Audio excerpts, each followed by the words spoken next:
शेकडो वर्षापासून कृषक सुधाकर मंडळाद्वारे आयोजित शंकरपटाला यावर्षी 15 जानेवारीपासून सुरुवात होत आहे। त्यामुळे या उत्सवाला सहभागी होण्यासाठी संपूर्ण महाराष्ट्रातील शेतकरी सज्ज झाले आहे। हा शंकरपट स्वर्गीय बापूसाहेब देशमुख यांनी सुरू केला होता। शंकरपट हा शेतकरी गावकऱ्यांसाठी अतिशय मोठा उत्सव असल्याने येत्या 15 जानेवारीपासून शंकरपटाला बघण्यासाठी महाराष्ट्रातून दूरदूरून लोक येत असतात। त्यामुळे येथील मोठमोठ्या प्रमाणात चालना मिळते। शर्यतीच्या धावपटीच्या बाजूने विशिष्ट अंतरावरील 2 खांब असतात व त्याला धागा बांधलेला असतो। पहिला धागा तोडला की घड्याळ सुरू होते, दुसरा विजयी ठरतो। या शंकरपटासाठी महाराष्ट्रातील कानोकोपऱ्यातून बैलजोड्या आणून या स्पर्धेत खेळविल्या जातात। तळेगाव दशासरचा हा पट नुसता पट नाही तर गावकऱ्यांसाठी मोठा उत्सव असतो। या निमित्ताने पटाच्या भव्य मैदानात मोठी यात्रा सुद्धा भरते।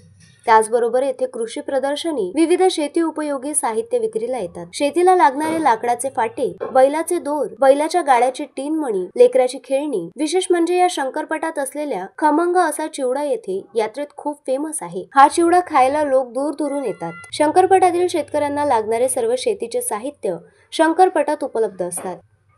Gajanan Phirke, the sting operation news, Dhamangaon railway. The sting operation news, सत्याचे दुसरे नाव, अन्यायावर लेखणीचा घाव।